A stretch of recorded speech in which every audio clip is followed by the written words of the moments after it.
Romanos 3, 23, acompanhe comigo.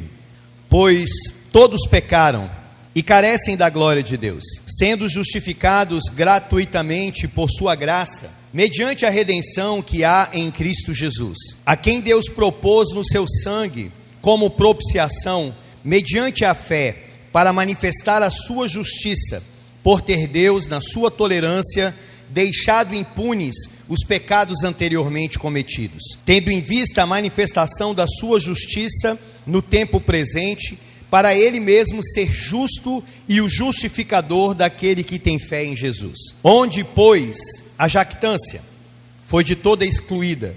Por que lei? Das obras? Não, pelo contrário, pela lei da fé. Concluímos, pois, que o homem é justificado pela fé, independente das obras da lei. Querido Deus, fale conosco, Senhor. Abra o nosso entendimento, deixe claro esta palavra que já tem sido pregada há muito tempo, mas que em todos os momentos em que ela foi pregada, só se tornou eficaz por causa da manifestação do Teu Espírito, aplicando-a em nossos corações. Queremos ouvir, Senhor, a Tua palavra nesta manhã, para a glória do Teu Filho Jesus. Amém. Podem se assentar. Irmãos, Spurgeon, Martyn Lloyd-Jones e tantos outros pregadores, sejam puritanos, ou seja no período depois do puritanismo, ou antes mesmo, na época da Reforma Protestante, eles entendiam que essa perícope, essa passagem que tem um começo, um meio e um fim, que nós acabamos de ler, era chamado de acrópole da fé cristã. Era como se fosse um grande monumento, uma graça deixada por Deus para o seu povo. De maneira que muitos diziam que se porventura a Bíblia tivesse sido perdida e tivesse sido mantida apenas esses versículos aqui, nós teríamos uma porção extremamente valorosa para a igreja. Martyn Lloyd-Jones, por exemplo, pegando a partir do versículo de número 20, ele fala que as duas palavras mais importantes, versículo 21, as duas palavras mais importantes da Bíblia são mais agora. Esse mais agora, presume-se que, diante de tudo que foi falado sobre o estado pecaminoso, perverso, deplorável do homem, se tivesse terminado a palavra ali, mostrando simplesmente a depravação humana, todos nós estávamos perdidos. Mas, após o apóstolo Paulo mostrar a depravação humana, então ele diz, mas agora, como se fosse um suspiro diante de uma realidade que era ruim, mas houve um alívio, mas agora se manifestou a justiça de Deus, testemunhada pela lei e pelos profetas. Então, esta passagem é uma passagem que nós devemos meditar, que nós devemos parar e analisar cada porção da Sagrada Escritura. Dizem, por exemplo, Paul Walsh, ele fala que muitas pessoas especulam sobre a vinda de Cristo, como será, o que se dará, como será aquele grande dia, mas ele diz, eu digo para vocês, que sobre a vinda de Cristo, nós saberemos tudo o que temos que saber naquele dia, quando ele voltar. No momento em que Cristo voltar, nós saberemos tudo. Agora, sobre o Evangelho, sobre a cruz de Cristo, sobre a propiciação, a redenção, a justificação pela fé, é uma porção tão profunda que nem na eternidade nós vamos conseguir esgotar este conhecimento. Você entende? Que durante toda a eternidade nós ainda vamos nos derramar e aprender mais e mais e mais e mais sobre este Cristo que justifica a sua igreja. Então é uma porção extremamente valorosa essa que temos diante de nós. Mas vejam, meus irmãos, que infelizmente a época em que nós estamos vivendo não tem valorizado tanto a pregação genuína do Evangelho. Os escritores do Brasil, os escritores no mundo, na sua grande maioria, não têm se depurado diante da verdadeira pregação do Evangelho. Vejam, por exemplo, as livrarias. estão abarrotadas de livro. De fato, nunca houve uma época em que mais foi escrito livros como a época em que nós estamos vivendo. Mas se nós olharmos o tema desses livros, nós vamos ver que são extremamente de autoajuda. São temas que massageiam o ego do homem. São temas que nem de longe falam sobre a justificação pela fé, falam sobre o verdadeiro evangelho. Vejam, por exemplo, o teor, o tema da pregação de muitos pastores da atualidade. O que esses pastores têm pregado? Eles têm pregado que você é o centro. Eles têm pregado que Deus vai te exaltar, que Deus vai te honrar, que só a vitória é certa, profetiza a bênção. É isso que muitas pessoas têm pregado hoje, mas quando a gente olha para a época da reforma, quando a gente olha para a época dos puritanos, quando a gente olha aqueles homens, qual era o tema deles?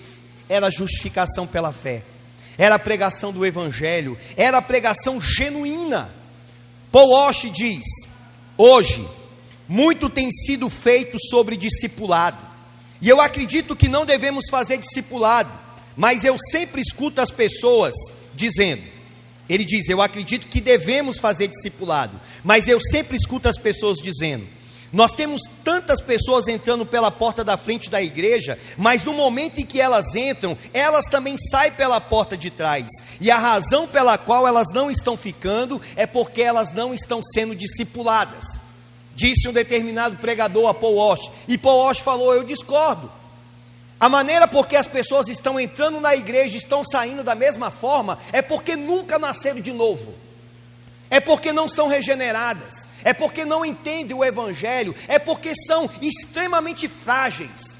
Basta alguém chamar a atenção, basta alguma coisa que esta pessoa acha que é uma discordância para si e logo sai da igreja, não nasceu de novo, acha que é o centro da igreja, acha que é o melhor do que todos os irmãos.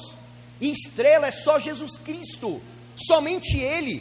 Então ele vai dizer, meus queridos irmãos, que o grande problema da igreja de hoje é que estas pessoas que entram e saem da mesma maneira, é porque nunca nasceram de novo, e nós acabamos por dar a salvação a elas, ao dizerem, levante sua mão e você já está salva, faça uma pública profissão de fé e você já está salva. Não é assim.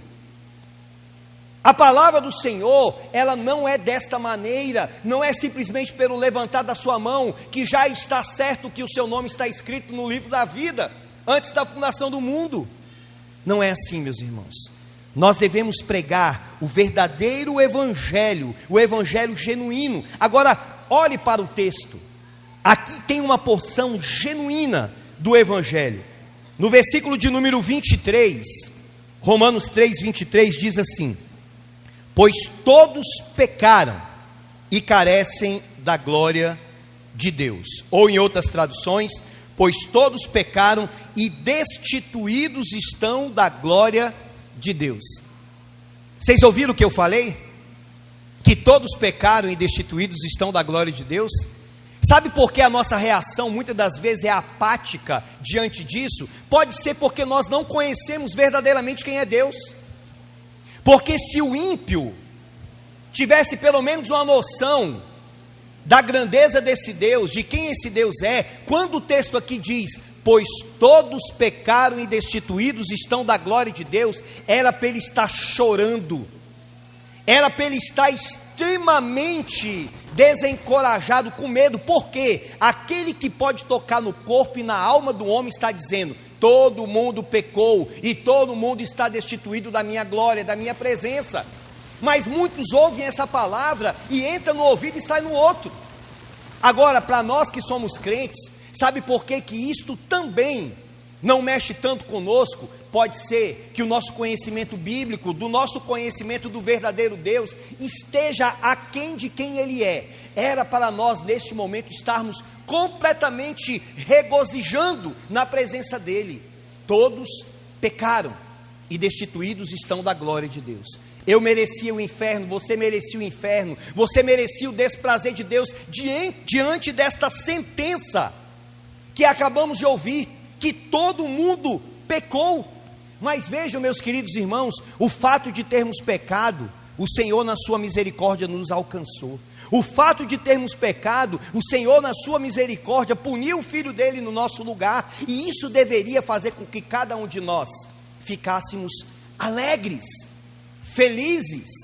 Louvado seja Deus, porque mesmo que eu ofendi a sua glória, a sua pessoa, mas Deus na sua infinita graça proveu o Cordeiro Pascal para me salvar. Vejam, meus irmãos, que a falta de entendimento de quem Deus é que leva muitas pessoas a não entenderem a ira e não entenderem a graça do Senhor. Não conhecemos verdadeiramente quem Deus é. Por isso que não nos alegramos tanto, e por isso que não nos entristecemos tanto, pois se fôssemos sabedores de quem Deus é, nós entenderíamos. Já diziam algumas pessoas, mas por quê? Por que que Deus teve que mandar o Filho dele para morrer naquela cruz? Não bastava apenas ele perdoar o seu povo, sem a necessidade de sangue, sem a necessidade de tanto sofrimento? Quem diz assim, é porque não entende quem Deus é. Não entende que Deus não tolera o pecado, não entende que Deus não condescende com o pecado, não entende que Deus, meus queridos irmãos, é completamente avesso a isto. Por isso que ele teve que punir o seu Filho no nosso lugar. Por isso que a genuína pregação do Evangelho, ela tem que ser pregada. Quanto mais nós falarmos de salvação, quanto mais nós falarmos de pecado, quanto mais nós falarmos de santidade, é uma prova inequívoca que o Espírito Santo está entre nós. É uma prova de que Deus está agindo. Igreja que não fala de pecado, igreja que não fala de salvação, provavelmente o Espírito de Deus não está naquele lugar. Agora, vejam, meus irmãos, Paul Washer, ele diz: dia de domingo, nos Estados Unidos, é o maior momento de idolatria de toda a semana, porque a maioria das pessoas vem para a igreja e adoram um Deus que elas não conhecem. E será que a gente pode pegar essa mensagem e só levar para a América, para os Estados Unidos? Não. Dia de domingo também podemos colocar que no Brasil é o dia do Senhor, mas é o dia de maior idolatria que existe. É onde muitas pessoas vêm sem saber quem é Deus. É onde que muitas pessoas vêm criando deuses na sua mente, agindo da maneira que querem, sem adorar o verdadeiro Senhor. Agora vejam que após nós termos esta convicção de que todos pecaram e destituídos estão da glória de Deus, olhe para o texto. O Senhor agora vai falar para os seus. O Senhor agora vai falar aquilo que Ele fez. No verso de número 22. Verso de número 24. Sendo justificados gratuitamente por sua graça, mediante a redenção que há em Cristo Jesus. Como é que somos justificados? Como é que somos salvos? Como é que somos alcançados por esta graça divina? Diz o texto: somos justificados gratuitamente pela sua graça. O que é justificação? É o meio que Deus proveu para... É a forma como Deus declara o homem justo, não internamente, mudando o seu coração, mudando as inclinações, mas diante da lei de Deus, todos nós somos pecadores, mas Deus bate o martelo e diz: nenhuma condenação há mais para aqueles que estão em Cristo Jesus. Justificação é Deus olhar para o seu povo e ver o seu povo como se estivesse vendo o seu próprio filho, vendo o próprio Cristo, pautado pela justiça de Cristo. Ele diz: justificados gratuitamente por sua graça. Vejam que é um termo que parece até redundante, não é verdade? Somos justificados, como diz aí, gratuitamente por sua graça. Gratuitamente por graça. Ué, pastor, não é por graça? Então é gratuito. Só que o que o texto está falando aqui, e eu gostaria que você abrisse comigo a palavra do Senhor, em João 15, versículo de número 25. João 15, 25. E eu vou pedir à igreja que leia este texto bem alto. João 15, versículo de número 25.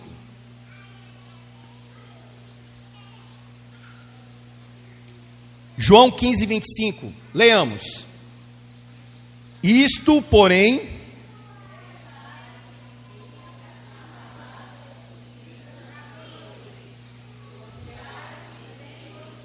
olha o que falaram aqui sobre Cristo. Volte lá para o texto.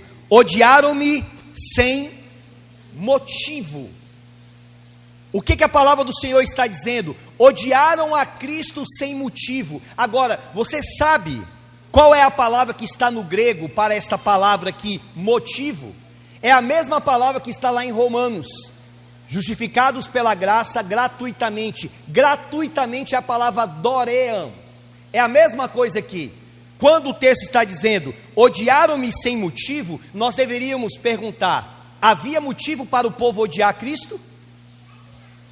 Havia alguma coisa que de fato Jesus Cristo fez de errado?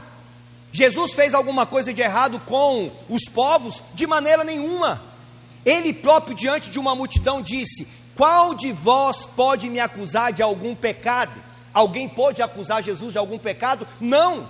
Por isso que ele está dizendo, odiaram-me sem motivo. E é a mesma palavra, dorean, a palavra motivo, que nós temos, volte lá para o texto de Romanos, quando diz, sendo justificados gratuitamente por sua graça. Gratuitamente, ou seja, sem motivo. Não há motivo, não houve motivo para Deus te salvar, para Deus me salvar. Não há motivo em nós não fizemos nada de bom que o Senhor poderia falar bem assim, eu vou salvar você, eu vou salvar o teu amigo, eu vou salvar o teu parente, eu vou salvar o teu filho. É tudo por graça e nada mais do que isso. Justificados pela graça, e não somente é por graça, mas também quem trabalha na salvação do homem é o próprio Deus. Por isso, meu irmão, coloque isso na sua cabeça. Não adianta você e eu tentarmos fazer manipulações para que A ou B seja salvo. Não adianta. Ontem nós fomos para a praça, nós fomos pregar. Coloque isso na sua cabeça. Eu posso colocar lá um trio elétrico, eu posso colocar lá uma caixa de som do tamanho do mundo, e posso pregar para toda a cidade ouvir. Só vai ser salvo aqueles que Deus quiser. Só vai trabalhar no coração daqueles que Deus queira. Eu posso cantar baixinho, ou de repente eu não preciso nem cantar. Pode ser pregado a palavra pelo intelectual, ou pode ser pregada a palavra por um analfabeto, gritando como eu estou aqui, ou então sussurrando ao teu ouvido. Quem vai salvar é Deus. Não adianta nenhum tipo de manipulação, não adianta. As estratégias podem ser feitas, podem, certamente são viáveis, mas no final, quem é que salva? Somos salvos pela graça de Deus, mediante a redenção que há em Cristo Jesus, a quem Deus propôs no meu sangue, como propiciação mediante a fé, para manifestar a sua justiça, por ter Deus, na sua tolerância, deixado impunes os pecados anteriormente cometidos. Não vou avançar, queria só que você guardasse isso. O verdadeiro evangelho, o evangelho da salvação, o evangelho da justificação pela fé somente. Amém, igreja? Se coloque de pé, cantemos o hino que está aí no nosso...